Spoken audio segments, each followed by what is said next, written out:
ಸುದ್ದಿ ಇಂಚರ ವಾರ್ತೆಗೆ ಸ್ವಾಗತ.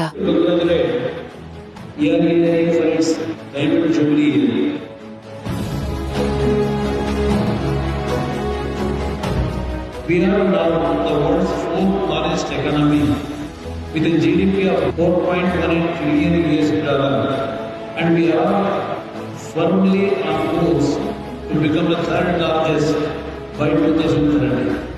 Our economy is projected to reach $7.3 trillion, a reflection of India's growing confidence and capability. Under the visionary leadership of the Honorable Prime Minister Shri Narendra Modi ji, Pune ಅಂತಾರಾಷ್ಟ್ರೀಯ automotive ತಂತ್ರಜ್ಞಾನ ವಿಚಾರ ಸಂಕಿರಣಕ್ಕೆ ಸಚಿವ H D. Kumaraswamy ಚಾಲನೆ.